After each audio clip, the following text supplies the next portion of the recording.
in this country. And one of the things I can tell you is in all the years I've been doing financial research, I was a finance professor at Syracuse University. My PhD is in finance. I'll tell you more about that in a second. One of the things I found was that when I studied money and we did research on who has the money and how did they get it, why do they have more money than certain other people, things like that.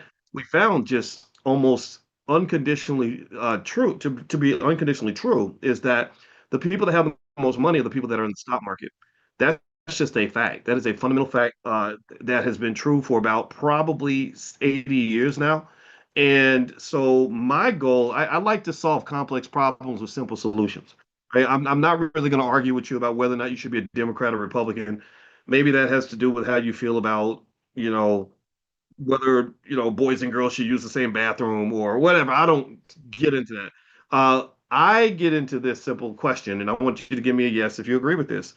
I agree that your life is better off if you are able to make more money than if you have less money. Can we agree on that? Can we at least agree that financial security makes you happy? Because I want you to be happy. Give me a yes if we agree on that. Can we agree that that as a father, I can? It's easier to be a better father if I got enough money in the bank. It's easier to be a better mother if I have enough money. That having income is important. Can we agree on that? Give me a yes if we agree. All right, so that's where we agree, right? So I think one way to avoid wasteful divisions that I see happening all the time is to focus on make the main thing the main thing. To me, the main thing is like, okay, before I'm gonna argue with you about, what political party you should be in, I'm gonna talk to you about the things we have in common. And by the time we get done talking about the things we have in common, we ain't really got a lot of time to argue anymore. Anyway, there's nothing else to really argue about, because we're both exhausted from counting all of our money and taking care of our families, right? This is why I reached out to you, and this is why I assume a lot of you are here, and this is what I'm going to deliver to you today. And I hope that this is to your benefit. I really am hopeful that you can gain something from this conversation. All right. So let's start here. Let me ask you all a question. How many of you give me a yes in the chat if you've ever heard anything about stock options or been curious about stock options or have any idea about stock options or how they work, things like that. Give me a yes or no in the chat on that. I want to know how you feel about that topic, if you've had exposure to it at all. Maybe you know somebody who has an option. Maybe you bought an option. Maybe you sold an option. Maybe you know the different uses of options. All right. Okay. Okay. So I see some yeses. I see some nos. All right. And that's it. Okay. I see. Let's see. Anita says a little. Okay. Good. Good. Good. A lot of nos, and that's okay. Why stock options over other investments? Okay, that's good. We can definitely get to that. Stock options are really powerful. Let me just say that they are in a way they're like a financial seasoning, right? So buying stock is one thing. We could talk about what that means. Stock is beautiful because it allows you to become a business owner in 30 seconds. Right? Well, most of the time when people say you should start your own business, we start thinking, okay, I got to go take a class. I got to use my life savings. I got to go work 10,000 hours, 10 hours a day for 3 years straight to make some money. I got to, go to conferences and sell my product. I have to get a manufacturer. Right? There's a lot of different ways you can approach that. But then there's also what they call passive investing. And passive investing is where you don't do any of the work. Passive investing is where you buy ownership in something, and you don't actually have to be an entrepreneur. You don't have to be a great CEO. You don't have to be the hardest working person in the world. In fact, you could actually be quite lazy, and you still can make money. And so stock ownership. If anybody ever says I can't own my own business, tell them no, that's not true. If you own stock, you are the owner of that business. There's very few people in America, actually, when you look at the most powerful people in America, I can't think of any group that's more powerful in America than people who own stock collectively, right? So you can think of almost like stock owners like a big labor union, right? Where all of us together, we own all these big companies. We own the Nvidias, we own Apple, we control Microsoft, we control whatever company, Kroger, we control. Amazon, right? And the thing about that that's really important is that to me, if you're talking about things like power, I ain't gonna lie, I know not everybody here is black, and that's okay. I have no time to have any issue. I don't hold it against you if you're not black for sure, but I do love being black. And we talk a lot about, being powerful, what it means to be black and to have power. Well, to me, if you want to be powerful, you should go where the power is. And in America, there's no place where there's more power than the stock market. That's where the power's at. Those are the power brokers. So in a way, investors are this group of people that they just buy shares of stock in these different companies. The managers of the companies have to do what the investors tell them to do. Now, it doesn't mean you own the company by yourself, but you are one of the owners. So that's why you get to vote, and your vote tells them what they're allowed to do and what they're not allowed to do. So if your goal is to have power, then I would start there. If you want to have power, go where the power is located. The power in America is in the stock market. In fact, if you look at the politicians and look at who they work for, go look at the people who they actually do the bidding for. They tend to be people that donate the most money, and these donors are people that are in the stock market.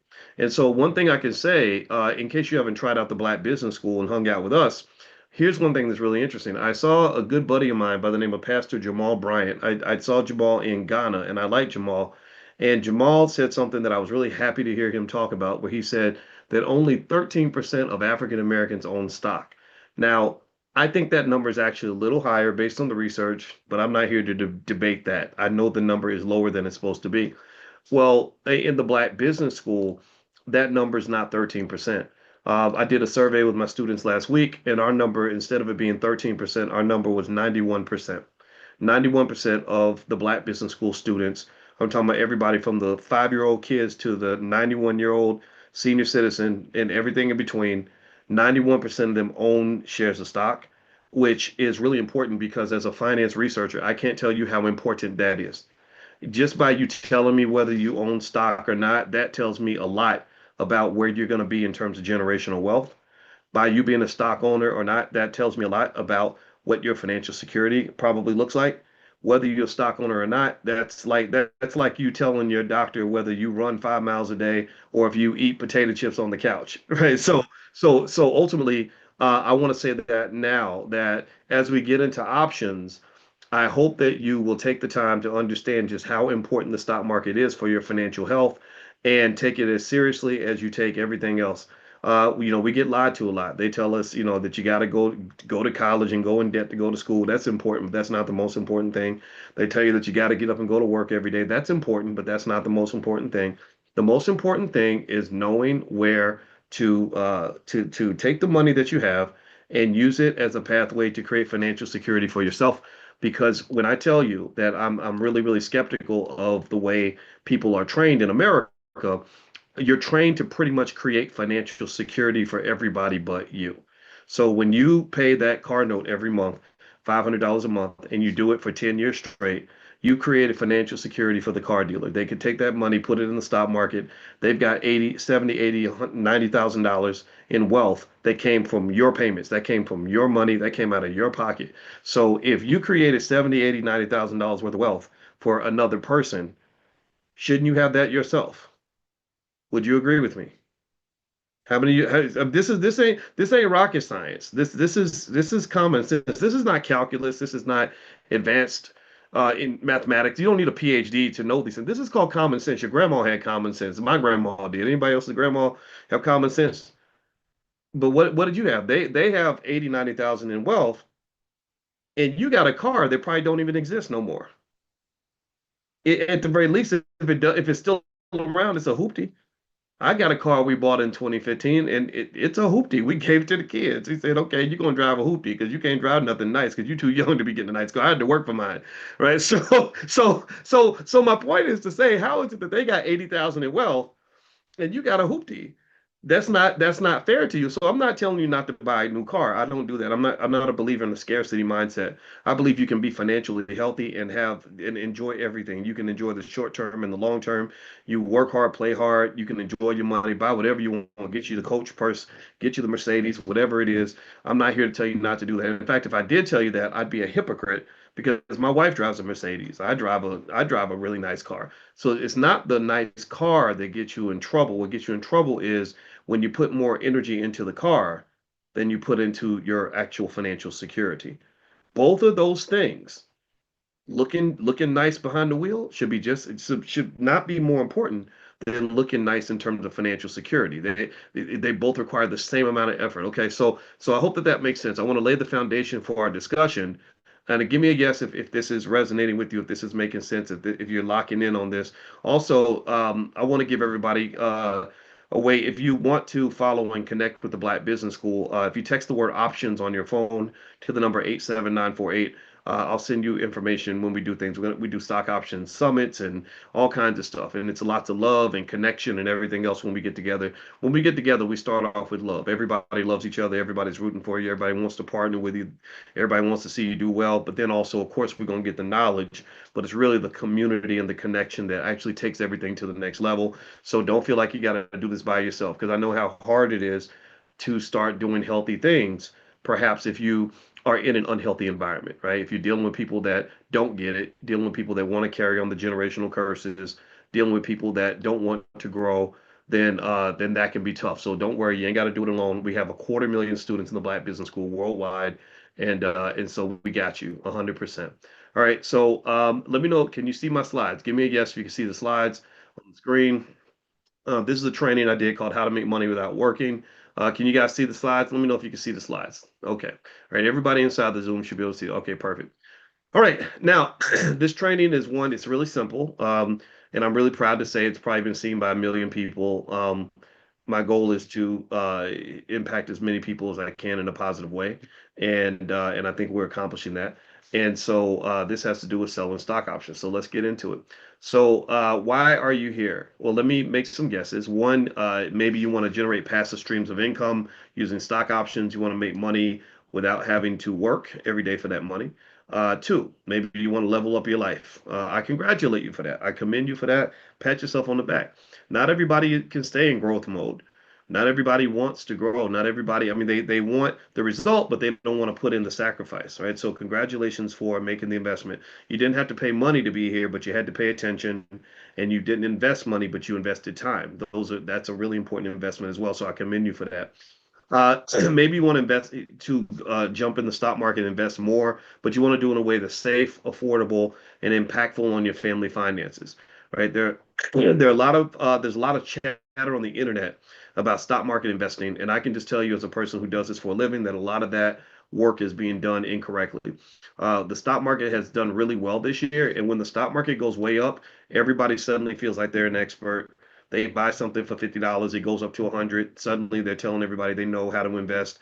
And what it is that it's almost like if I go outside and it's raining and I get wet, and I tell you that I know how to control the rain, that would be a lie, right? Because everybody that was outside got wet. So this stock market is one where even a newborn baby, a blind, deaf, dumb horse, or an orangutan could have made money in the stock market, right? So ultimately, the ability to invest is not just your ability to be okay when times are good. It's the ability to be okay when times are bad.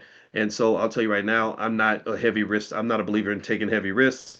I got a wife that would stab me. She wouldn't really stab me, but she'd kick me all up in my butt if I went out and wasted the family money by doing silly stuff. So I'm more on that side of protecting what you have first and then growing what you have after that. Maybe you want to leave a generational wealth legacy, right? None of these GoFundMe funerals and all this other stuff that we see sometimes it's not appropriate. We're not doing that to our kids because there's too many young people out here suffering because nobody had a plan for them, right? There's so many millennials in their 20s or Gen Zs in their 20s. Millennials are in their 30s and 40s now, and they're out here and they not only do they not have anything to work with, but they don't know what to do. They're confused. They're lost. They were prepared for a world that doesn't exist anymore. They out here, they don't know what to do with artificial intelligence. They don't know what to do with the fact that everything's more expensive.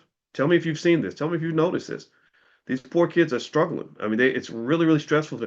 They don't understand the basic fundamentals of wealth building. For example, all the research shows that even little things that you ignore, like who you choose to date and family, plays a big part in your financial outcomes. So when I picked my wife, I didn't just randomly pick. I wasn't picking the lady that was the cutest and could do the most stuff in the bedroom and all that. I was looking at somebody that could be a good teammate because it's hard out here. And the more teammates you have, the more successful you can be. And so ultimately, this is something that can be prevented. This is a preventable illness, a preventable financial disease, and that can be prevented if you prepare in advance. But you need to not waste time, and we can talk about that more if you want to learn more about that. So, what do you want to avoid? Well, generational curses are painful. I was talking to a guy today, and I said, yeah. He said my daddy was a preacher. I said, yeah, both of my daddies were preachers, my biological father and my stepfather. I said, yeah, and both of my daddies were heroin addicts. One daddy came back from Vietnam, and he walked away from the drugs. He didn't because he knew that wasn't the life he wanted to have. The other one, I think he liked the drugs a little too much, so he ended up in jail for that. And stuff like that's not right. You shouldn't have to go through stuff like that. And I think that in order to end these generational curses, there has to be an intentionality to say, okay, no more. I'm not passing this on to the kids. The trauma of financial security. One thing you'll find about being broke and struggling in financial stress is that it's very traumatic. And my wife, she's a professor like me. She's a professor of social work and she's a therapist. And basically, she's also a trauma expert. And one thing that she found when she was doing research on this, because none of these scholars really study Black financial psychology. They don't understand the financial psychology of Black people. Well, we did that, in the Black Business School. She's doing research with a brother at the University of Kentucky, and what they found is in their research that if you have a lot of trauma when you're a kid, like really horrible things you go through, abuse, abandonment, neglect, things like that, financial stress, that's going to affect your how you spend money when you get older. It affects whether or not you can invest because what happens is it affects how you react when your investments move up and down. So if something goes wrong, you have a trauma response where you just freak out and get scared and you sell everything and you run away, and you have a healthy response where you can process it in a certain way so that the trauma doesn't cripple you and cause you to compound the mistakes. And that happens a lot in relationships. You ever see somebody that's been hurt before, so the minute one thing goes wrong, they're out. They become a track star, right? Because they don't have the ability to calm themselves and regulate in order to really just say, okay, this too shall pass, or this is just one incident. Or you ever see somebody get really mad at a relative. Next thing you know, you got one cousin stabbing the other one. And this is real stuff. I talked to somebody who was in the Black Business School. She said that that her and her family they decided they wanted to build wealth together. So they all created one of those. One of the cousins bought to the whole family one of those scammy little. They call them blessing looms. And anybody ever get those emails where it say, look, if you put in $200 and then you'll bless somebody else, and they always use the language. They always use like this pro-black language that makes it sound real good. Like we're all gonna get rich. So it's like if I put in $50 and he puts in $50 and you put in $50, we'll all have $5,000, right? Which doesn't work because the math ain't mathing. But people it just sounds good. So we like to believe that something that sounds good is gonna be good, right? A lot of times we get tricked into these financial fairy tales. Well, somebody did that with the family, and one of the cousins wasn't having it. He wanted that fast money instead of making the real money, which is usually the slower money. He wanted the fast money, so he dropped 1,500 in, and he was from the street, so he lost his 1,500, and he called the grandma's house and said, if I don't get my $1,500 back, I'm coming to that house and I'm shooting everybody. So he was literally gonna go shoot up his grandma's house, his whole family to get his $1,500 back. So this is an example where they tried to do something good and it turned real bad real fast because they were doing it the wrong. They were investing the wrong way. That's not a Ponzi scheme is not an investment. It sounds good though. It's all about psychological manipulation. That's what it is. Bernie Madoff did it, stuff like that. But then also there was the trauma response. Like I lost my money. Now I'm ready to go, hurt my cousin.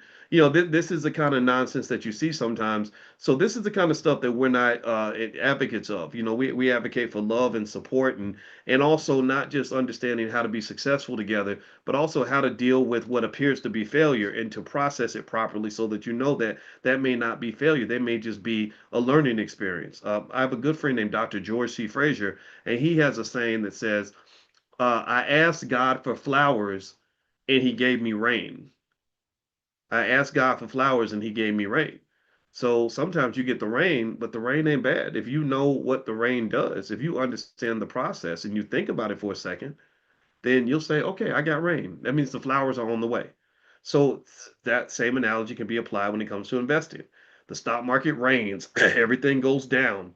Well, if you understand how the market works, then you'll see that's a blessing because now you can go in and you can buy shares of a company. The stock might have cost $80 yesterday, but now it's $72. So you're buying at a discount. So if you understand how the market works and you know how to buy the dip and you can calm yourself down and not overreact to the moment, then you know that that rain is going to give you your flowers, but you got to wait for the flowers sometimes, right? So anyway, I think also what I found also in research is that there's a lot of stress that comes from working for other people. That's just a very common thing. And maybe you're trying to get away from some of these things. And so hopefully I can help you with that. Now, who am I? Some of you don't know who I am, so let me just do a quick introduction. This is me and my third birthday party. My grandmother, it's my grandmother Felicia holding me. She's in heaven. And we have a panther that's our logo in the Black Business School. And I named the panther Felicia. And so I was born to a 17-year-old single mother. My mother's very young when I was born. In fact, I would say my mother's so young that I think we went to elementary school together. So she was a baby. So it was a baby raising a baby. We didn't have any help. When she gave birth to me, it was in the room. There was nobody waiting for me to be born. It was my mother, me, and this nurse. And they didn't have a real doctor in there. It was a nurse and my mother and me. And after I was born, she waited. She had to go down the corner and wait for somebody to pick her up and there was nobody at the hospital with her, right? And so, so even up until the last day when my mother died, and I was, next to her deathbed, I remember just telling her, I said, okay, it was me and you in the beginning. It's gonna be me and you in the end. And my mother, she would always talk about how she was so scared, and of course, they were telling her to, just terminate the pregnancy and all that because my father didn't really, he wasn't ready to be a father. He was only 15 years old and didn't understand the long-term effects, of terminating a child and all that. And so, but she said she just went to church and she was praying, and God said, "Don't worry about it. Just give the baby to me, and I'm gonna take care of him. I'm gonna be there." And that's what my mother did. And so she took that bet. And so years later, I was always really appreciative that my mother did that because years later, I just said, you really could have gave up on me. You could have just lived your best life and let me go and just to thank her, like I paid her house off. There was nothing that my mother did not want in retirement that I did not get for her. And same thing with my father because he was my stepfather. Technically, he didn't have to raise me, and I was so grateful that these two people made the investment in me. And as a result, I was able to make sure they had everything they wanted in retirement. You want a new truck? Got it. Let me buy it for cash, whatever. And this is and the point I'm making on this. I know I'm making a side point on this, but this is the biggest thing I think people misunderstand about investing. They think that investing is about money. Most investments you make are not about money. The biggest investments you make in your life are people. And you live in a country where we don't value people. We don't value people. Corporations don't value workers. They mistreat them. They underpay them. All this other stuff. In relationships, people don't value people. You got a whole internet full of crazy conversations about whether or not you're a high value man or low value woman. And it's all based on how much money you got or how tall you are or the size of your booty and just stupid stuff. Right. And people don't want, kids. They think kids are a waste of time. I was already doing well financially when I married my wife, and she had three children. And people are like, well, why would you marry a woman with three kids? That's crazy. I said, no, because kids are awesome. I love teaching kids. They're fun. So I didn't understand it, right? Because in my mind, I'm like, you should be investing in people. And what you see is that sometimes when people get to retirement, because they've been living their best life and they've been engaged in instant gratification, just chasing one girl after another, just getting, throwing their money away. They get to the end stages and they don't have any people around them. So the same way, like my mother had me and my sister and my brother around her, making sure she had everything she needed. That I told her, I said, don't thank me, mama. This is a return on your investment. You were an investor. You just didn't know that you were investing when you made this decision. So I just want to encourage everybody, don't ever think that you can't be wealthy without having money in your bank account. I'm gonna make sure you get to the money. I'm gonna show you how to get to the money. I'm an expert on the money, but I need you to understand that there are some people out here that are so poor that all they have is money. And there are and a lot of you are millionaires. You just don't know it yet. You just ain't got the money yet. But I'm telling you, those investments in people, they really matter. And so I have to share that because I think that's really important to understand what this is all about. This is holistic finance. This is not, get rich quick type stuff. I have no interest in any of that because it doesn't work. So yeah, I was a product of a lot of generational curses. I mentioned that. I used to have a six-figure dream job. My first job at Syracuse University, I made $115,000 a year, and it wasn't bad. I just wasn't very happy because I learned that if I can't do the work that I need to do for the people that I need to do it for, it wasn't very much fun for me. And so that's what led me to start the Black Business School. So I'm very happy that we've been able to reach a lot of people. I failed most of my classes in school. I was a terrible student, and it wasn't because I couldn't do the work. It's because I didn't feel like I was in an environment that understood me or cared about me. Right. So whenever I would get around people that cared about me, like older adults that loved me and invested in me, I would always shine. I would always do really well. But when I was around, some of these teachers from the suburbs that didn't understand who I was, or would just punish me because I wasn't acting like a little white girl, um, I just didn't do very well. So I know, and when I say bad, I mean my grades were terrible. I'm talking about multiple F's on the report cards, all that. And I was a single father at the age of 18, and I met my first girlfriend when I was 17. I worked at Taco Bell, and so I always tell people, uh, be careful around tacos because tacos will get you in trouble. Tacos get you pregnant, and so I had a baby when I was 18, and that's part of what led me to decide, okay, I got to get something together. I got to figure something out because my daddy wasn't playing it. My daddy was a soldier, and he told me I had to get out the house. And I don't. By the way, I've changed my philosophy on that. I don't think you have to put your kids out of the house at 18 like that anymore. I think that nowadays there's a lot of things you could do with your child that doesn't involve them having to leave. But I think having instilling in them the importance of being productive is really what the goal is. It's not so much a matter of having them leave, but I think contributing to the household is essential for anybody that is in the household. And I write a lot about that in my book. It's called The 10 Commandments of Black Economic Power. So you can get a copy on Amazon or you can go to drboycebooks.com. So what did I do in college? Here's a few things. In college, I did pretty well. I was a Wall Street Journal outstanding graduating senior in finance. I was a top finance student out of all the students at the University of Kentucky. I got a master's degree in mathematical statistics, so I taught mathematics at the University of Kentucky for a while. Also, I got a PhD in finance. It was really, really hard, incredibly hard. But I got that at the Ohio State University. Go Buckeyes! And I've taught at a few different universities: University of Kentucky, Indiana University, Syracuse University, at Ohio State. I also taught in China, in Europe, in Africa, in South America, and a lot of places. And in the Black Business School, we kind of reach anybody that's interested, anybody that wants to understand wealth. We have a space for them. And I've written a few different books, like The 10 Commandments of Black Economic Power. I wrote a book called Financial Lovemaking back when I was at Syracuse University, which talks about the intersection between love and money. And I wrote that book because I was intrigued I didn't understand why suddenly when I became rich, I became much more handsome than I was when I was broke. I didn't know that. I didn't understand that. I had to read a whole book about women to even understand why I was treated so different because I had this six-figure job than when I was like, I'm the same person. I don't understand why me having this money suddenly makes me into a different kind of a catch, if you will.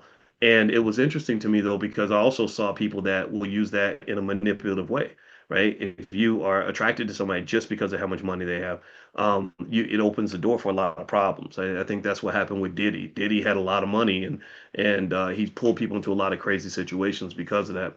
And so I've been in a lot of different media outlets, things like that. And we have over a quarter million students in the Black Business School. I'm very proud of that. We have built the next great HBCU. Most of our students pay, less than $1,000 a year, and they get a better education than they get at any university because we are the number one institution on the planet when it comes to Black economics and Black wealth. Nobody knows Black wealth the way we do. Nobody teaches ownership the way we do. Nobody makes sure the whole family can invest the way we do. Nobody prepares us for the next generation the way we do. We don't really train you just to go get jobs and things like that. We train you to actually own the whole entire corporation. That's what we believe in. My biggest investment ever was my wife. I met my wife at Indiana University many years ago. We were friends for a very long time before we actually started dating, which I found that friendship really helps marriage a lot because marriage is up and down. But if you got a friendship to lean on, that means makes a big difference. And so going back to the investments in people, I found that the return on investment was that it was pretty cool to be married to somebody who changed my culture. Before, back if you go look at videos of me in 2014, you will see I was much chubbier back then. I had a big old stomach. I looked like the notorious Big, or maybe I was the notorious Fat. I don't know. And so she got me running marathons and stuff like that. And what I learned about this, from an investing standpoint, is that one of the things that we don't understand when it comes to investing is that is that knowing what you need to do is only half the issue. I saw a study that said that African American people struggle when it comes to wealth, because of a lack of knowledge, and knowledge is kept from us, and things like that. And I said, I don't think that's really the issue, because it's not as if we can't go find the knowledge. If you want to learn how to invest and all that, it's easy to find out. I've been around for a long time. People like me are around. The issue is not knowing what to do. It is actually doing it. It's the execution, right? What the devil's in the details in terms of your habits. Like, what is your culture? What are your habits? What's your environment like? And so I learned the reason I show that picture of myself before and after was that when I was the overweight version of Boyce, it's not like I didn't know how to lose weight. This fat guy over here, he wanted to lose weight. He was desperately trying to lose weight, and he didn't, and it wasn't due to a lack of knowledge. I knew what to do. The difference was that when I got around my wife, I was around a person, many hours a day, who didn't eat junk food, who also would encourage me to go run every day. So if you're running 3, 4, 5 miles a day and you're not eating as much sugar, then the weight's naturally going to come off. You're going to start looking better. So literally, that experience taught me, like, okay, I get it now. It's not the knowledge part that matters. Like, I can give you knowledge all day, and I will do that, but it's really a matter of figuring out what does it take to start the engine and actually execute on that knowledge, to apply what you've learned, and then what does it take to apply it and repeat it over and over and over and over and over again until it becomes a habit. And then to have that habit insulated by a culture where the habits of everyone in that space are similar. So do you see what I'm saying? Does that make sense? Right? Let me know if you get this. So you're learning how to invest, you're learning how to make money. That's really great. But then what happens when you go home and you're around people that don't want to do any of that? Right? That's going to affect you. Right? We're all affected. It's like running in the wind versus against the wind, running up the hill versus down the hill. Pedaling on a bike with full tires versus having a bike with flat tires. So ideally, if you're talking about going from zero to success, whatever that looks like, wealth, cash flow, whatever it is you're trying to accomplish, you got to think about all those steps. Yes, the knowledge is important. We'll get to that for sure. But then it's like, okay, what does the execution look like? And execution in wealth building is not a matter of doing one thing one time. This is where the get rich quick nonsense catches people. They think that one thing will changes everything. I meet one person, I get one record deal, I win the lottery one time. No, no, no. Your life is a product of that which you do repeatedly. Just like a person who loses weight, who's in great shape, they didn't get that way with one good workout. They got that way because they work out every day consistently. It's a habit, it's a culture, right? Do you understand? So financial fitness, just like physical fitness, is a matter of not just knowing what you need to do, just like Fat Boys. Fat Boys learned this. I learned this I was almost 50 years old when I figured this out. So I get it when young people don't get it, but the earlier you get it, the better off you're going to be. So financial fitness, just like physical fitness, is knowing what to do and then doing it, and doing it repeatedly until it becomes a habit, and then surrounding yourself with people who are gonna encourage you to keep doing the same thing, who are gonna do it with you, right? So this kind of thing, if you do that, then you can have whatever you want. So getting rich and building wealth and building financial security is very easy, but it's very hard. It's very easy because I can explain the process to you. I can talk about the goals. The goal is that I hopefully I can convince you to want to to do this process, repeat it with me, and join a community, be in a space where others are doing the same thing, right? We can talk about that all day. So it's very easy. It's very straightforward. But then it's very hard because it's really, really hard to change. It's really hard to change not just what you've been doing your whole life and what others are doing around you, but what's been done for many generations in our families. I knew a lot about investing when I was 24, 25 years old. I knew more about investing at 24 years old than most people learn their entire life. I was teaching college students at that time, but I wasn't investing at all. I didn't own hardly any stock. I did nothing with stock options. I could have bought shares of companies. I could have bought shares of Nike for $2 a share. Nike's trading for over 200, I think. There's so much I could have done back then, but I didn't do it. And the question is, well, why wouldn't you do it? You know these things. You read all the books. Well, I didn't do it because that wasn't my culture. Nobody in my family. Tell me if you grew up in a household like this. Let me know. Did you have a household like that where all you talked about when it came to money was get a job, get a job, get a job, get a job, job. Did nobody talk about owning businesses? Did nobody talk about buying stock? Like I didn't. I been, so because it wasn't part of the culture, it was the culture that got me in the habits that got me. It wasn't the knowledge. Right? It wasn't like, oh, there's some magical, like we always talk about the man stopping us from doing it. It wasn't like the man was sitting there saying, no, no, no, we're not gonna let black people like you learn how to invest.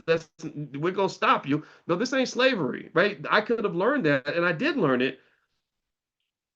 The only person stopping me from applying it was really me, right? So I want you to think about this when you talk about your growth process, whether it's investing, and it works really in almost everything, is I want you to think not just about what you need to do. I want you to think about execution. Measure yourself by execution, repetition, and environment. If you have execution, repetition, and environment, that means that you're doing it, you're forming habits around it, which means your subconscious mind is now working in your favor instead of working against you. And then also you're going with the wind at your back because you got people around you that are thinking the same way. That's how you become extraordinary at everything. All right. So I'm gonna ask you all a quick question. I'm going to ask for permission. I hope it's okay. If I rock it out and we level up your learning, let me know if it's okay if I spend a few minutes giving you an offer to join our community with stock options income in the Black Business School. Let me know if that's okay. Give me a yes in the comments. I just want to make sure it's okay. I don't want you to think, yes, there is a part where I invite you to join the school, but that's not what we're here for, right? This is part of it though, because I got to run the school and you got to pay bills and stuff, but we make it an investment where our goal is to make sure you get 3 times more than any amount of money you pay. So let me know if that's all right. If that's all right with you, then we can go ahead and rock it out. So let's jump in and talk about stock options. Now that we've kind of laid the bed in terms of wealth and how that works, what's a stock option? Well, the thing about an option is that you've always known what an option is. How many of you know what it feels like to be in a situation where you got lots of options? Give me a yes. And then also give me another yes if you know what it feels like to be in a situation where you have no options.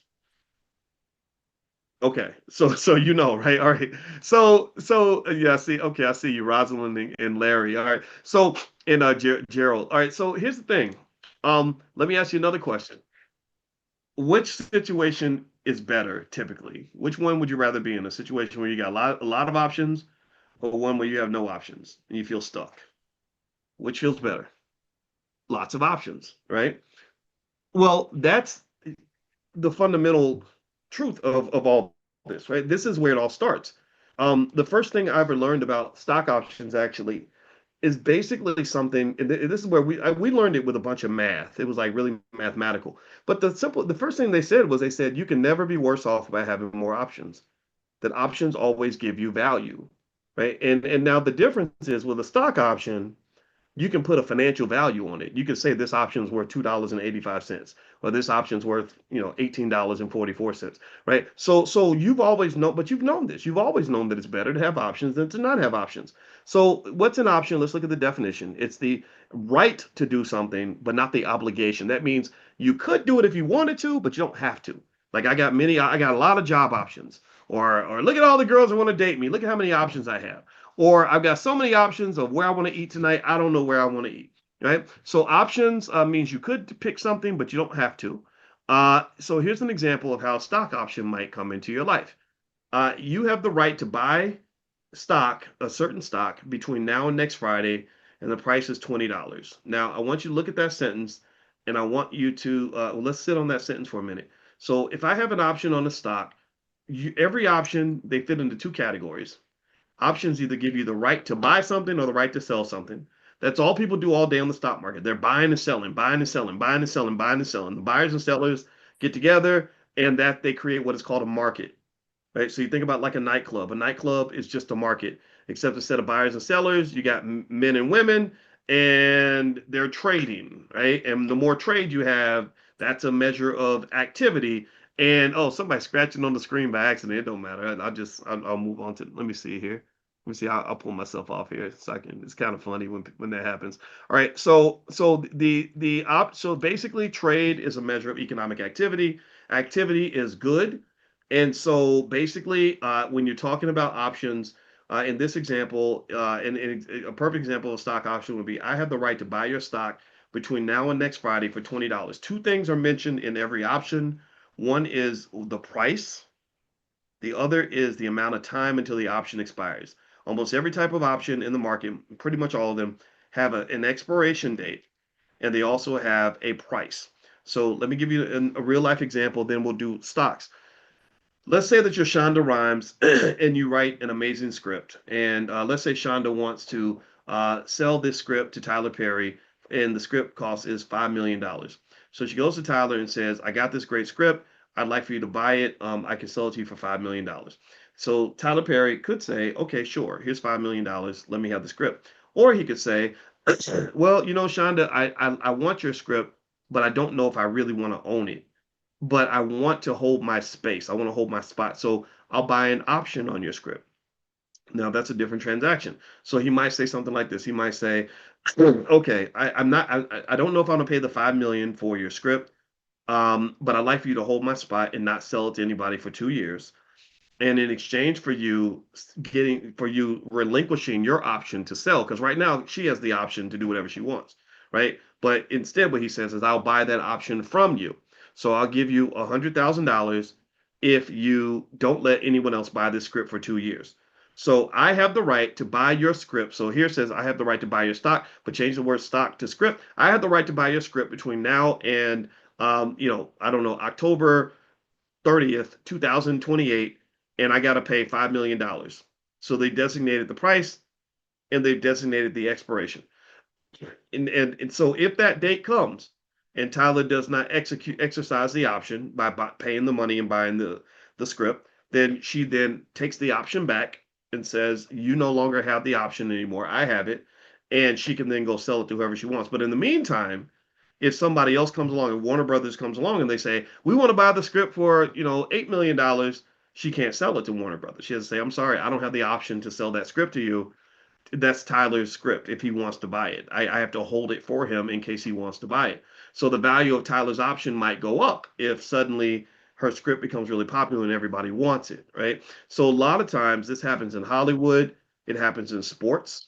You'll have a player sign a contract and they'll say there's a fifth year player option for $10 million.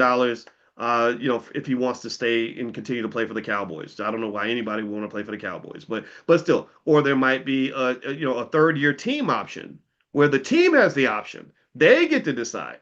They may say there's a third year team option for $20 million. So they can decide, hey, we're going to exercise our option. We're going to keep you and we're going to pay you $20 million and you have to stay. Right. So the option is something that both people cannot have at the same time. It can be passed just like a football to the other party. So when you own stock, you have the option to do what you want with it. You have the option to sell it if you want to, but you can sell that option to another person. And that's how you can get that money. That's how you can get cash flow from that. Just like Shonda got paid by Tyler to kind of hold the spot. She didn't give up the script. She just gave up the rights to the script for a couple of years, but it's still her script technically, right? So the same thing happens in the stock market, except it happens at scale. It happens millions of times a day. You never meet the person that you're selling the option to, but you can make money with this. I make thousands of dollars doing this every week. This is how I make money for my family. So every option has a buyer and a seller. Just like every transaction in the entire market has to have a buyer and you got to have a seller. It's just like a baby has a mommy and a daddy, right? So every single investment Every price you see came from a trade that happened at that price. A buyer and a seller got together and they made a baby. Instead of making a baby, it's called a trade. And that trade comes off at a certain price. And that's how they tell you when they tell you the stock is priced at $50, it's not because they made the number up. They're not saying, well, we think the stock is priced $50. They're saying the market decided that the price is $50 because that's the price that the last trade went off at. Does that make sense? Let me know if you're following me. Sometimes I talk fast because this stuff is really interesting to me and it gets me excited. When I get excited, I yap a lot and I just keep going. Is that you do get what I'm saying? Let me know. Give me a quick yes to let me know that you're following this. And if I need to slow down, tell me if I need to slow down. All right. Okay. Give me some yeses. I want to make sure this is coming through. All right. Okay, great. Thank you, Rosalind Eldine. Okay. All right. So here the buyer pays money for the right to purchase the stock at a certain price by a certain date. So the buyer of the option says, here's the money, hold my spot. And if conditions change, if the stock price goes up, then if I agree that I can buy it from you for 50 and the price on the market goes up to 65, then I may exercise my option. Okay. So here, moving on. So the thing about options though, and a lot of people know about options, especially a lot of young guys got into options after the pandemic because they were sitting at home and a lot of them couldn't go to casinos anymore. And what they found was something that's always been true, which is that options can, excuse me, they can feel a lot like gambling. And so basically, it's one of these situations where maybe somebody, they buy some options for $100, and the stock price goes way up, and then that 100 turns into 5 or 600, and that feels really good when it happens. But the problem is though that they don't usually make money when they buy these options. So I don't really buy these options that often. I sell them, but I don't buy them, and that's because they don't usually make money. But sometimes when they do make money, it's a lot of money, but they lose a lot of money too, right? So it's not always the best investment strategy. So a lot of times what happens is when somebody buys an option, what they're really doing is they're paying for something that gives them this chance that they can turn it into some money. Same reason people go to Vegas, right? They go to Vegas and they put money down because they have this chance that maybe black is going to hit and they're going to make money and they're going to double their money and all that. And so what happens is when you go to the casino and you give them money, they're selling you risk. They're selling you excitement. They're selling you the chance to gamble. They're collecting your income. You're paying for this experience, right? Now, if you know how casinos work and you have this constant battle between the gambler and the house, who always wins? Put in the chat. Does the gambler always win or does the house always win? Who wins? Kathy's right. And Hugh, I see you. The house. The house always wins.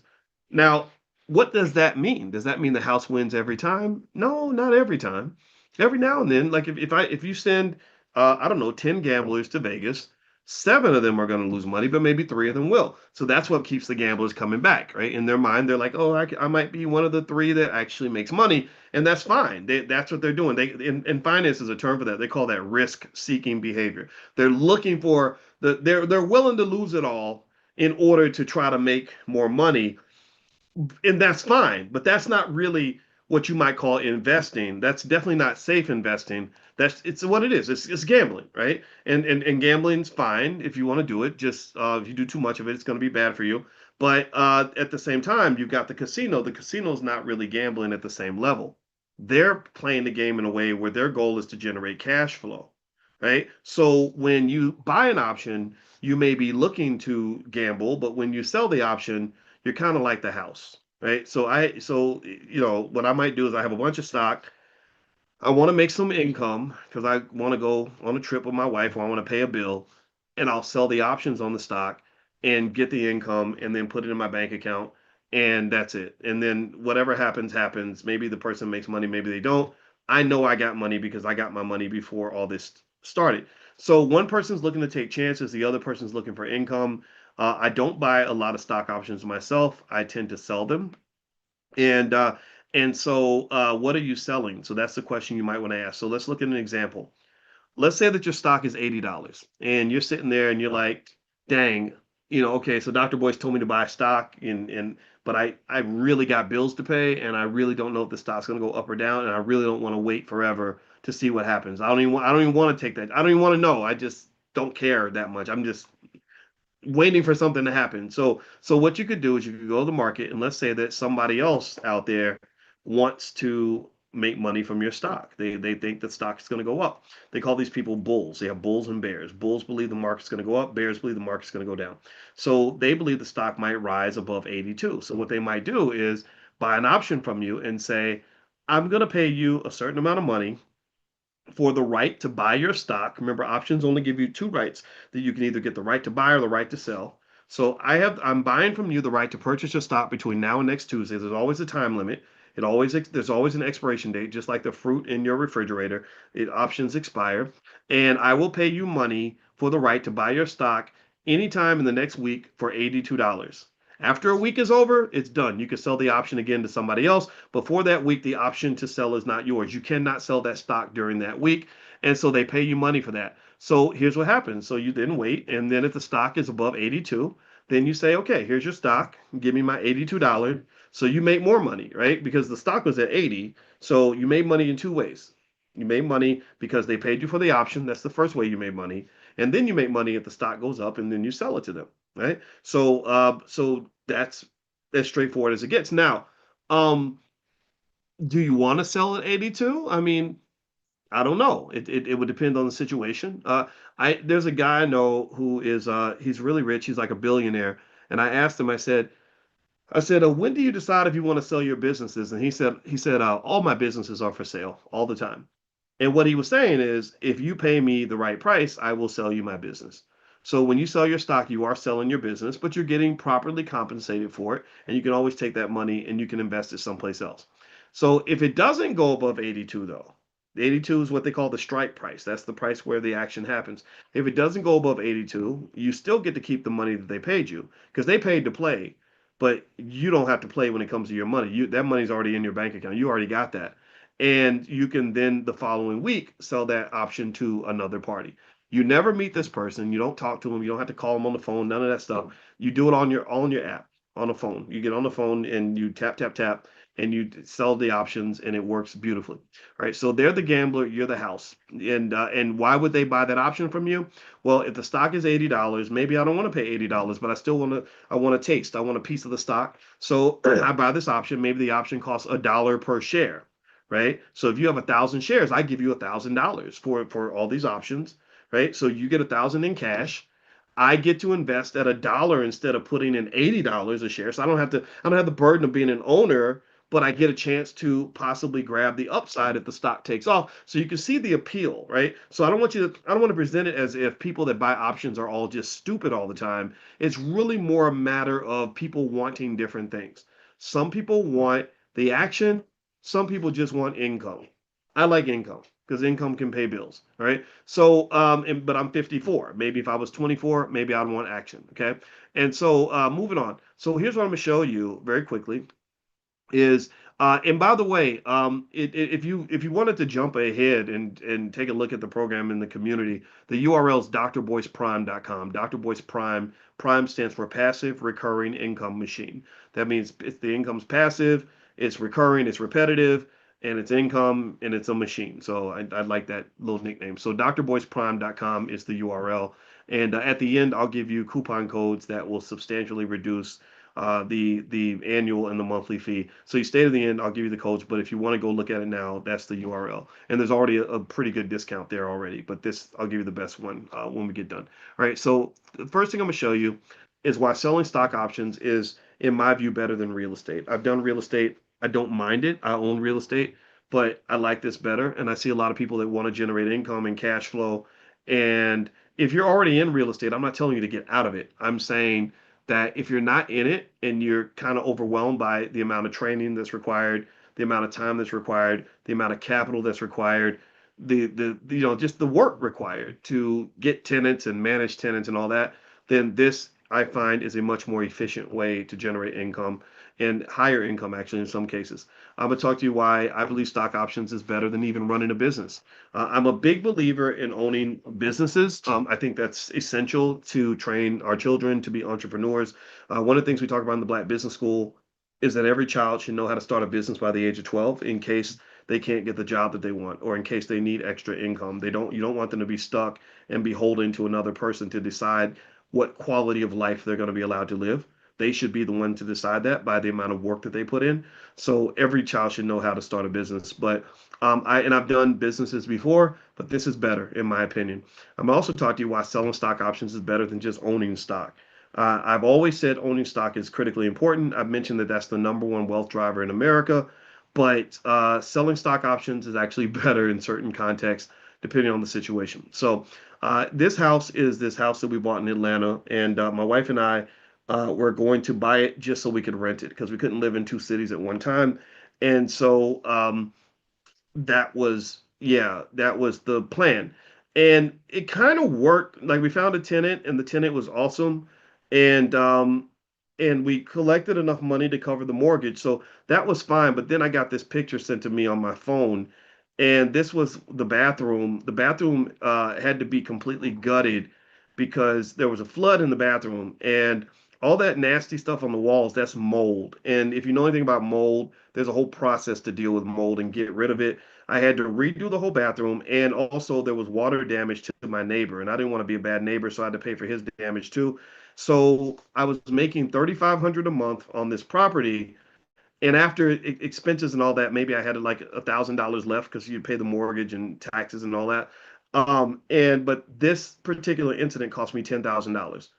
So the first 3 months of income from the property went toward fixing that bathroom.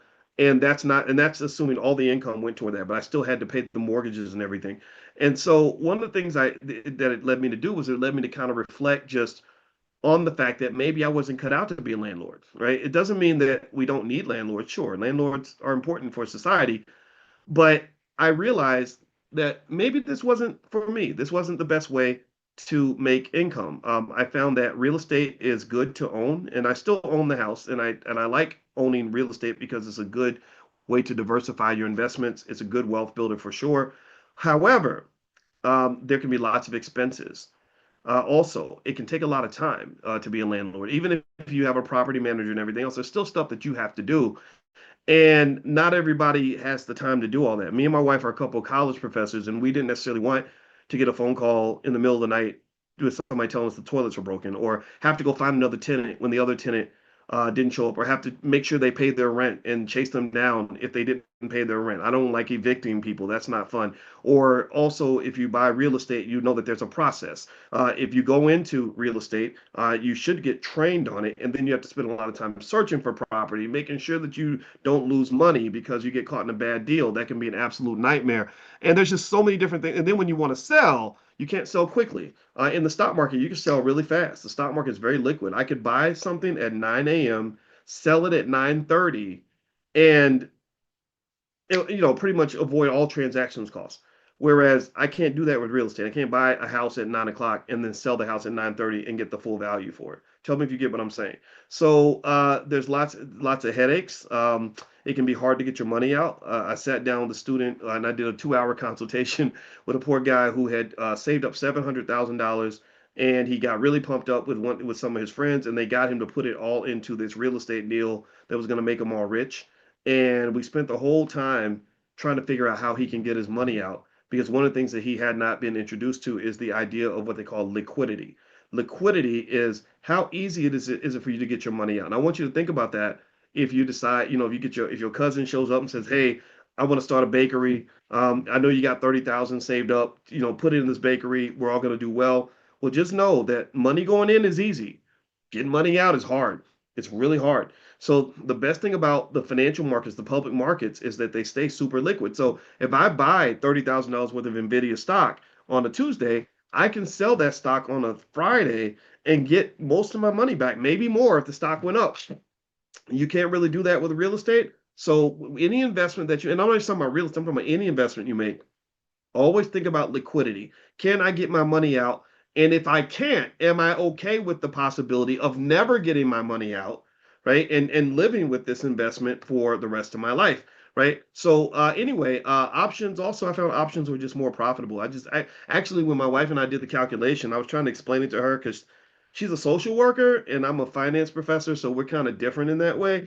I'm not a capitalist, but I was around a lot of capitalists, so I can tolerate it a little bit better than she can. Whereas she's very, very liberal, Whereas I'm a Southern black man who's really focused on taking care of my family, making sure that they're fed and we pay the bills. So sometimes we disagree, but we learn from each other. And so I was trying to figure out how to explain to her what I wanted to do with the options without it becoming like too much. And I just did a couple calculations and I said, this is how much we'd make by selling options if we took this money and did this. This is how much we make on the property. She said, "Oh yeah, let's do that." It was that simple. So the amount of money that we made was much higher selling options than it was doing the real estate. Okay. So I'm not, again, I want to make it clear that I'm not, if you are into real estate, I'm not dissing you. I'm not telling you that you're stupid or wrong or crazy. I own real estate too, but I encourage you to add this to your arsenal as another way to make money because cash flow does matter. Now, let's talk about starting businesses. I've started a lot of businesses, and I like the freedom. The freedom is the best part of running your own business is not just the money; it's really doing what you love and being free while you're doing it. That's why entrepreneurship is such a great skill to have because everything can be made into a business, almost everything. And so the money's nice, and money is another type of freedom. So I was able to make some money, but the problem was, I think when I got about 45, I got a little tired. I was when I finished my PhD, I didn't know until I walked across the stage that I was the only African American on the entire planet, male or female, to get a PhD in finance that year. There was not one other black person anywhere on the planet that finished their doctorate that year. And I remember I cried when I thought about that because it suddenly made sense. I was like, okay, this is why it was so hard. I cannot tell you what it's like to study 8 to 10 hours a day, 7 days a week, including Christmas, and still have a chance to fail your test. I never thought that was possible, and it was that hard. It took everything I had to get to that finish line. And so the sad side of it was that it was very traumatic and very difficult, because failure is hard to deal with. But then also it just gave me like this relentless work ethic. Like I can literally work on the same thing over and over and over and over and over again for years, because I just that was the training I had. But then I think when I got up to like 45, I was like, okay, I think there's more to life than just working all day. And so when you start your business, the biggest thing that's most important is success and making money. But then you start looking around at the other parts of your life and you realize there's so many other things that are happening that if you keep trading time for money, you're going to miss out on all those things and you're going to lose all the things that are more important than money.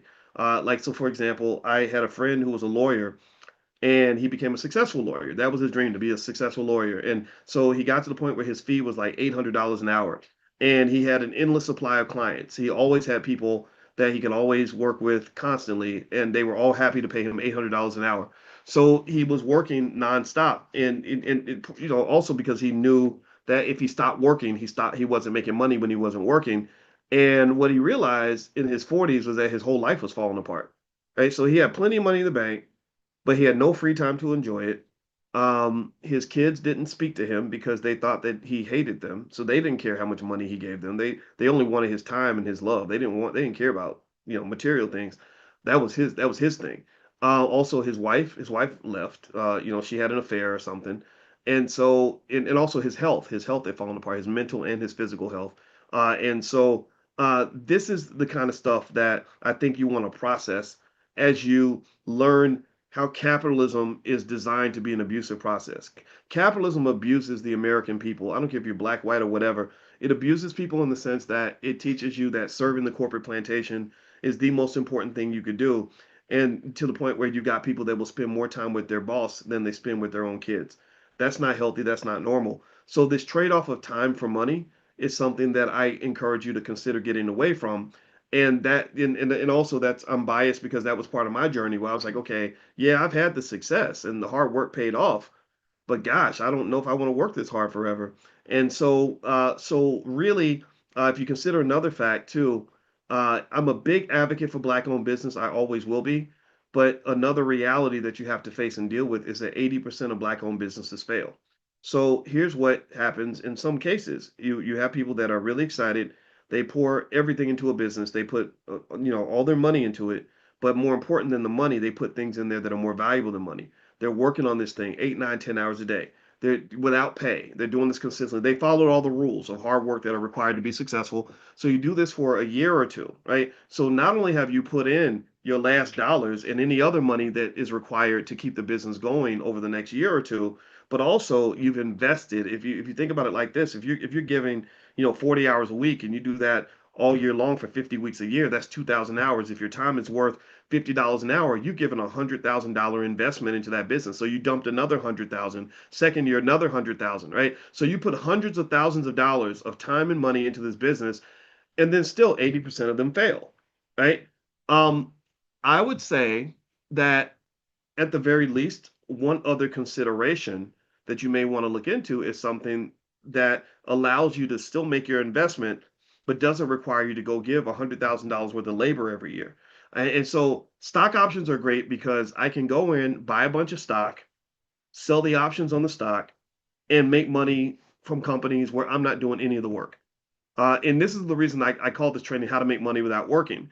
I have made a lot of money from companies where I don't know a single person that works there. I have never shown up at the office. I don't even I kind of only sort of kind of know what they do. I don't know where their offices are located. But Nvidia has made our family a lot of money, right? Why? Well, because I own stock in the company and I sell options on the stock, and I can instantly generate money from selling the options on the stock. So don't ever get into the trap of believing that work and money are connected. That's a capitalist lie straight from the depths of hell. Also, um, don't ever get into this belief that you're supposed to always trade time for money. Money can be replaced. Money, the way we define it is these little worthless green pieces of paper that are going down in value every year.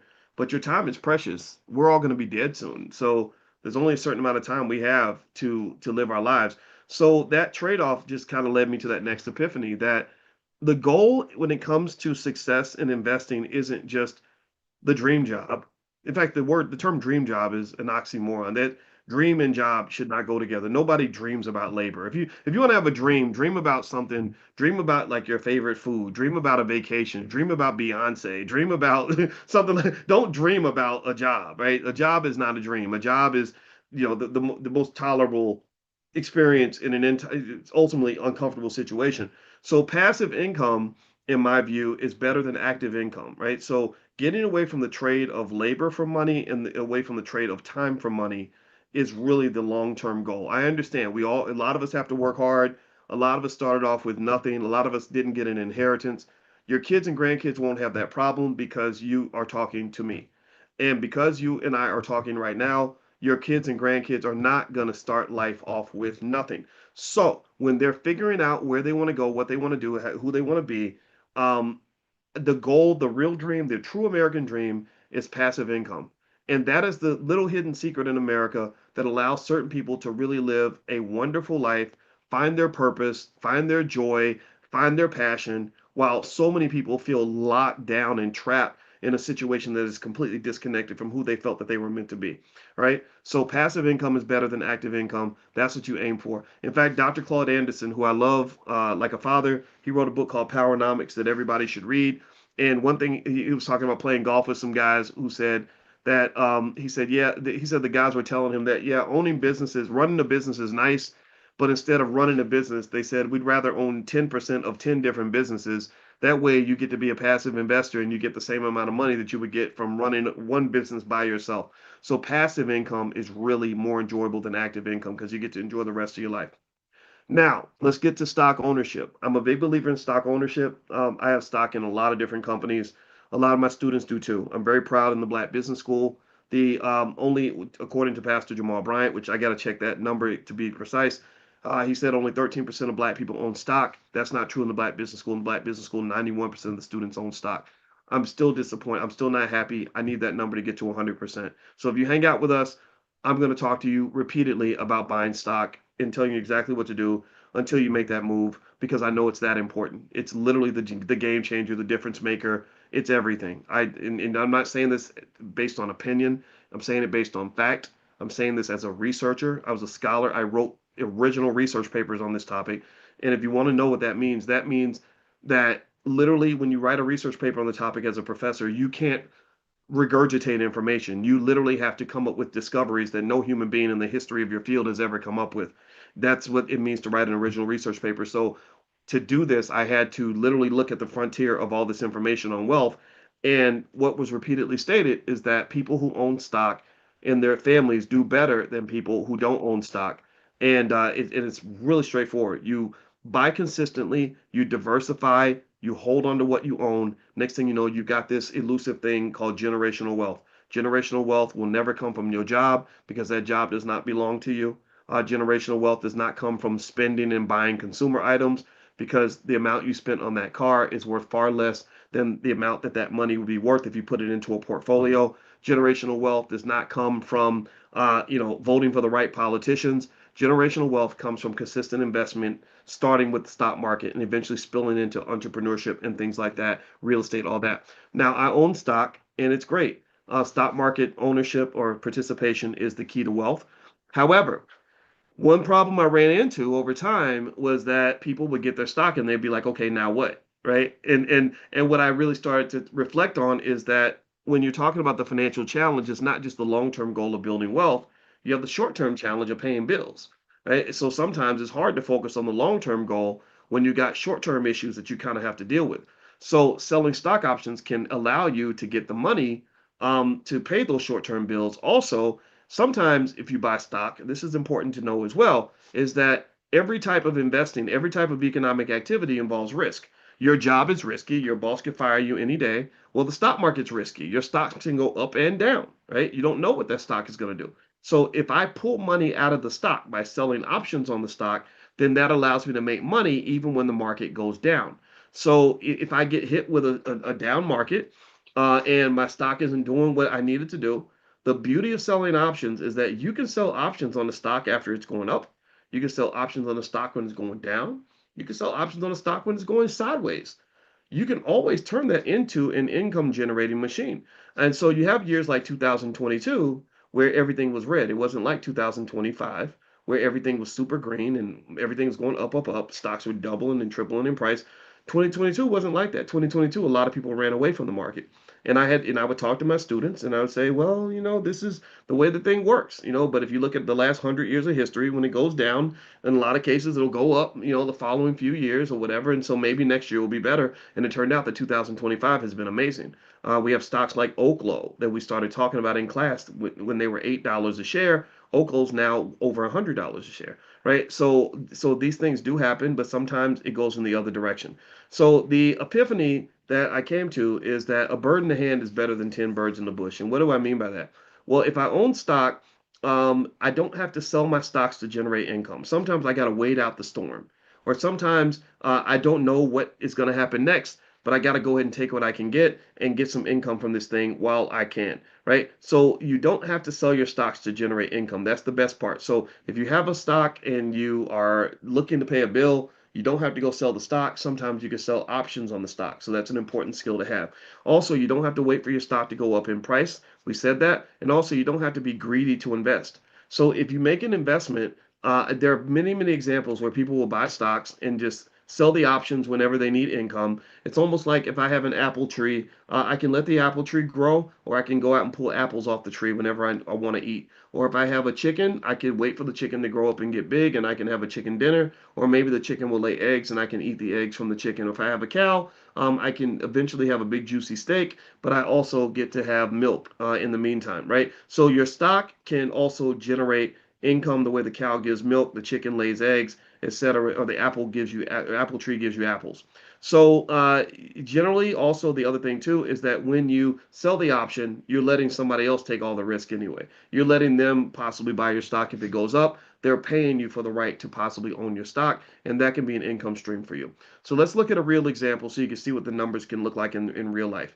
And also in the Prime program, I do have something for the students called an options income calculator, where you can pop in any stock and I can show you exactly how much income you can make from the stock, how to protect the investment, things like that. All right, so this is Coinbase.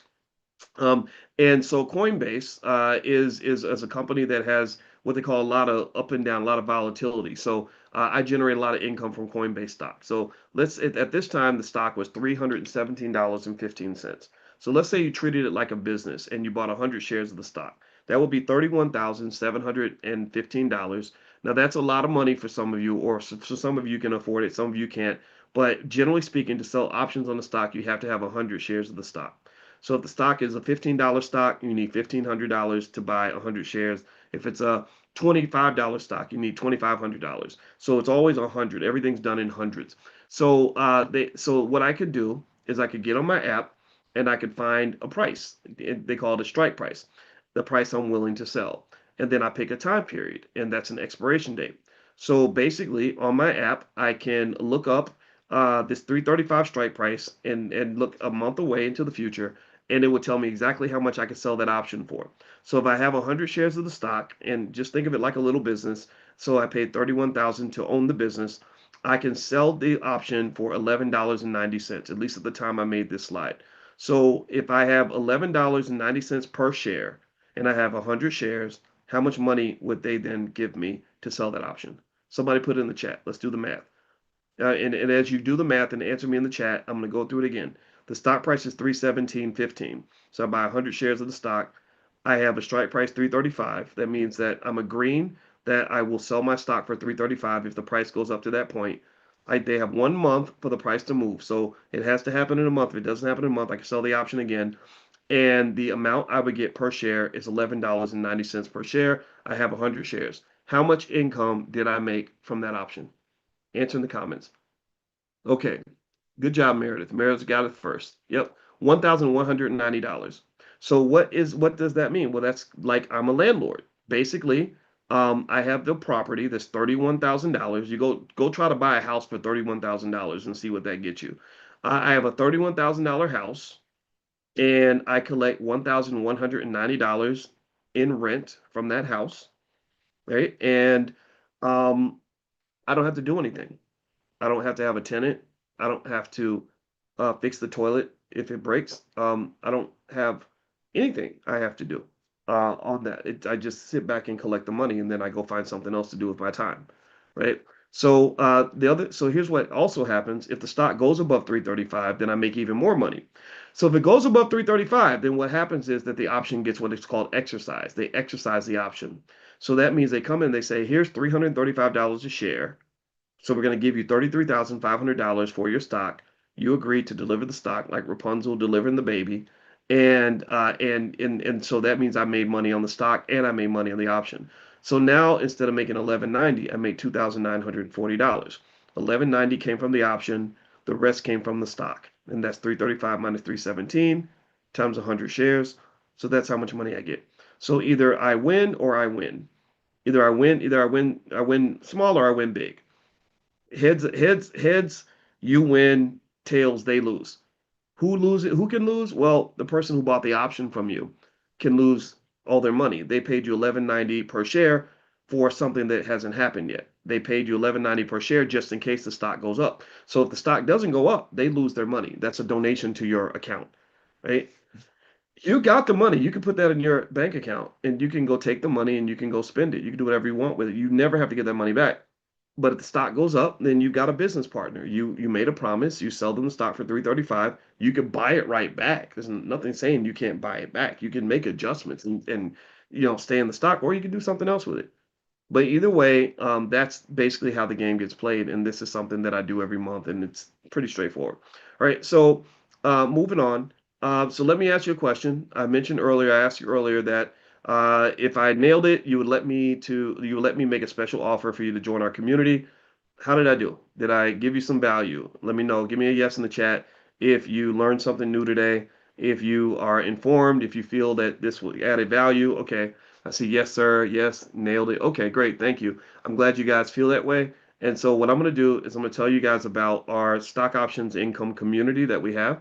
It's called Prime, and it's very popular. And it's popular because this is what we do. We find great stocks. We talk about managing risk because everything involves risk. That's so important to understand. I do not give investing advice, but I in class I will tell the students what I'm buying, where I'm finding the money, what I'm doing with my portfolio and my family. And so that means if we win, we win together. If we lose together, right? So I'm not here to sit here and I do not ever want to paint a fantasy for you, because anything that seems too good to be true probably is. So I want you to come into this with a skeptical mind in the sense of sort of saying, okay, what can go wrong? right? Because there are things that can go wrong. There are times when the market doesn't shower you with money like it's doing right now. But when things go right, it's a beautiful experience, and it's a wonderful skill to have. And so in the Prime program, basically, it's an options coaching community, and our goal is to generate safe passive income. And we focus on two things: income and consistency. So I do market research and I look around and I find different stocks that generate income. Inside their curriculum, the students have the options income calculator where you can pop in a stock, and the software will tell you how much income you can make from that stock, right? So just like real estate, if you look at real estate where they have the deal analyzer and you can put in a real estate deal and it'll tell you what the cash flow will be. It's kind of the same thing, except much simpler. So basically what you get is you get access to the biweekly coaching calls. So we meet on Zoom just like this once every couple of weeks. And I answer a billion questions. I answer every single question from every single student every single time. And also, you get access to my financial Juneteenth investing masterclass. And that's where I spent the whole weekend breaking down stock market investing, how it works, just, pretty much everything I can think to help you understand how stock markets work. Because to do options, it also helps to understand stocks. Okay. And also at drboyceprime.com, you get access to something called What Dr. Boyce is Buying. So this is where I list stocks that I've vetted and researched in terms of good long-term investments, because you should have the short-term portfolio and the long-term portfolio. We talk about all that in class. Also, my wife helped me to put together a family support group, because what we found is that a lot of families are doing really well by starting that business together. So they pull their money together, and grandma's got 10,000, Uncle Willie's got 12,000, cousin Cindy's got 15,000, and they pull the money together and they buy the stock together, and they're able to generate income from the stock. And it's a great family bonding exercise. Like, if you ever really want to get close to your relatives and get to know them, get into a good business with them and make money together. That's really exciting. Then you can get together and talk about how much money you made, and it's just fun. It's like a big old crack party. And not that I know from experience, I've never been to a crack party, but I imagine it would probably feel like that. And so we actually support you in that. My wife, as a therapist, she works with families to help them to resolve disputes, to manage your mental health, to make sure that you are able to not just deal with the psychological ups and downs of the stock market, but also able to formulate some sort of partnership with people that you love that will allow you to flourish and prosper. I've been working with my brother for a really long time, and the best part of working with him is not the money. The money is not.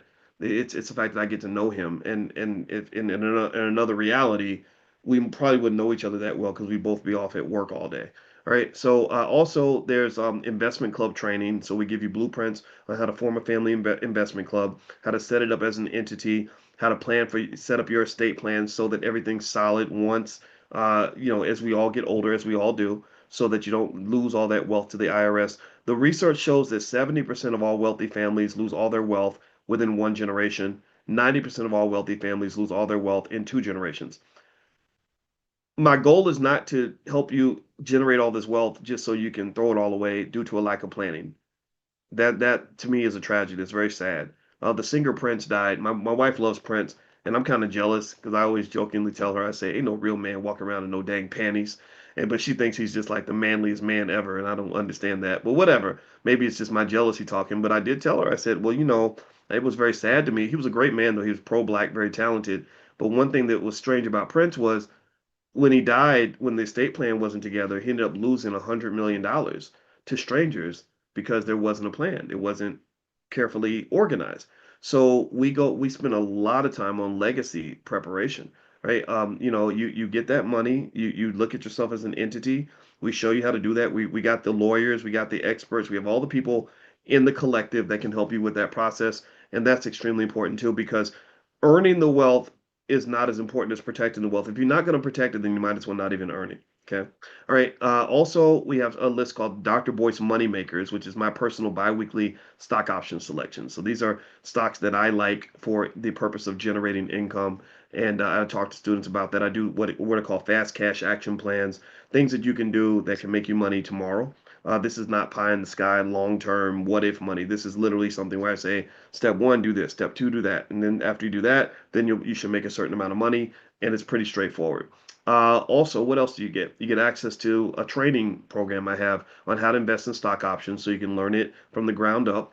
In addition to that, there's something called Black Money 102, which is a really popular stock market training program that we do. We met today. We have Stock Market Tuesdays every Tuesday where we get together and talk about the market. We talk about what stocks are looking good and not looking good. I answer student questions, stuff like that. That's every Tuesday. Also, in addition to that, we have a private community on a social media app. It's called B1 Nation. And it's a beautiful app because it's a chance for you to engage with each other and talk to other people who have the right mindset, who are doing the same thing you're doing, and they form investment clubs and groups, and they homeschool networks and everything else. In fact, there's a feature on the app where you can figure out who lives within 20 miles of your house, so you can reach out to people and connect that way as well. And that's another part of the infrastructure that we put together. So we're really proud of this. So if I was to add up the value of everything that you get from this, it would be about $9,691 a year. Now, what would be the fee that you would pay? Well, if you want to look at pricing, at Syracuse University, when I taught there, people pay $73,845 a year to learn from me at Syracuse. I thought that was too much, and I wasn't teaching the right people. And so, to join our program, the fee is $29.99 per year. Okay.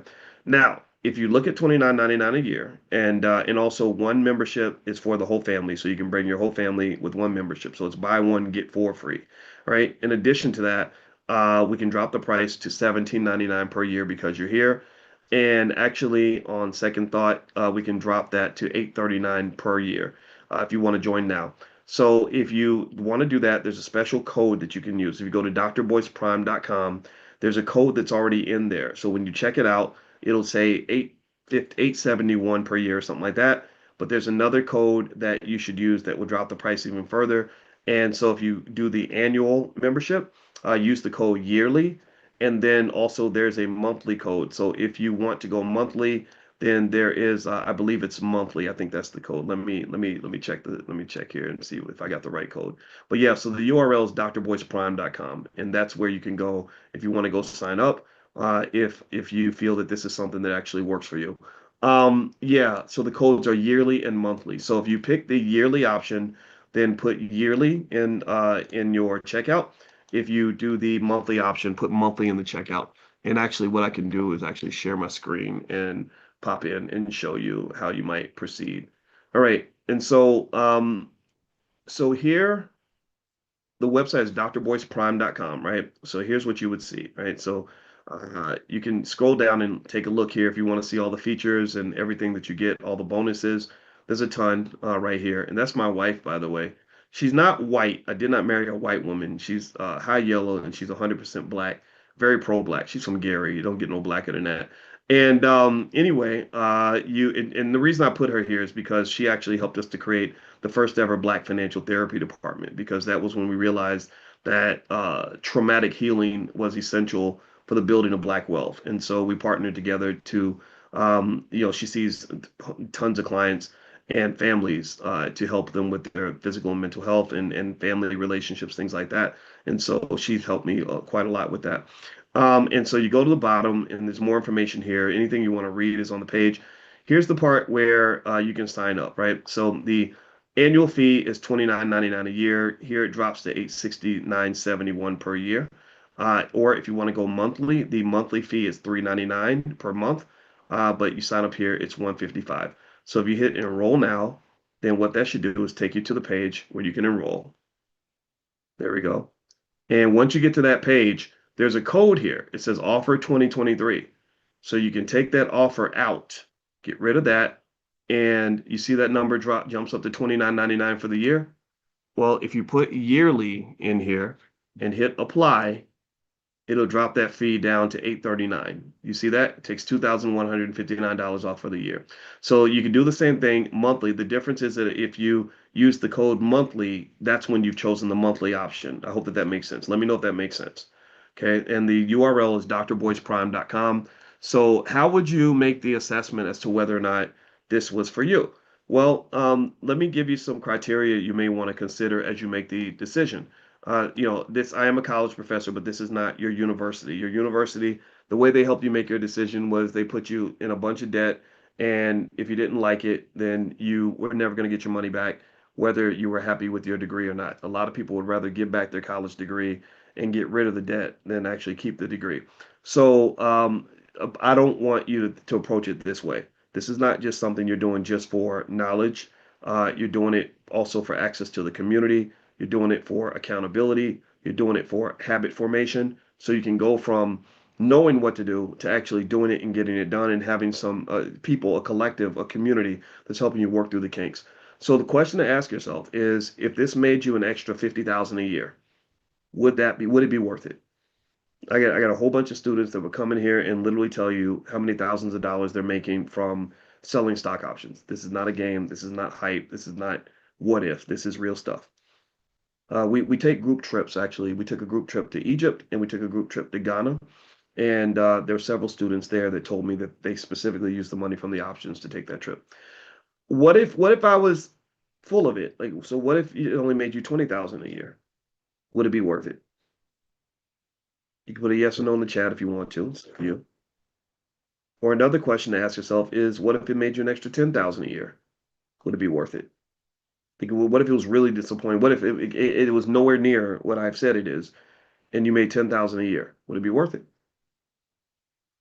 That's a good way to kind of frame it to decide because when you make investments, there's something called return on investment, and one of the things that we do is we have a 100% money back guarantee for 30 days. If you're not happy, if you get in there and you say, "Oh gosh, that guy was full of it," or "This just isn't for me," or I don't know, this isn't working for me," then just let our team know. We have a great support team. Write the email address down. It's support@theblackbusinessschool.com. Support@theblackbusinessschool.com. They will give you your money back. We do not want a penny from you if you are not happy, period. So, if you want some testimonials from students, here's a couple. One is from Danny Dean. He says, I love the information given, the openness and honesty, the ability to communicate with Dr. Boyce to ask questions or to gain positive insight. And Nathan Scott says, personally, I had no idea how to invest, how to save, or stocks. Put it like this, anything to do with finance, I would just get money and spend it. I would have been a millionaire 5 times over by now if I knew what I know now from the Black Business School. And I like that. I like that statement from Nathan because one of the things I truly believe on a fundamental level is that sometimes we talk about our community and wealth as if we're supposed to be behind or as if we're not as smart as other people. And I just don't believe that. I believe we're not just supposed to be equal, but I don't want to be equal. I want to be better. I believe we're supposed to be excellent. I know that we can be. And so the testimonials are there, and there's more I could share with you. Here's another screenshot. A student was talking about how much money they made. Some people like to know how much money you're making from doing this stuff. And this student says they're making $2,500 a week doing covered calls. That's what they call them. This thing really works. I'll be paying off my car in 2 more weeks. You the man. Okay. So I've met with couples that have quit their jobs. I've met with families that have used this as an investing group scenario where they did it together as a family. I've just seen all different kinds of scenarios, and you can learn from those individuals when you're part of the community. So monthly, as I mentioned before, the monthly fee, if you want to do it monthly, is $3.99 per month. But actually, in the discounted monthly fee is actually $239. But actually, you can join for $151.62 per month. Just use that code monthly. So if you pick the monthly option, use the code monthly. Don't forget the LY. If you use the annual option, then use the code yearly. The LY is at the end. All right. So one more quote from a student. Inez Boykin says, I love how you give everyday illustrations to explain what you're saying. I like to do that. I like to talk in plain English. And I'm kind of a extreme in the sense that I believe stock options should be taught to your children. Because I mean, think about it like this. We have something we call the 5-year pledge that we ask our students to do, where I say, just take the amount of money that you're putting in your car note and spend 5 years putting it in an investment account. And then after the first 5 years, you keep going. If you have that newborn baby, that child will have hundreds of thousands of dollars by the time they're 25 years old.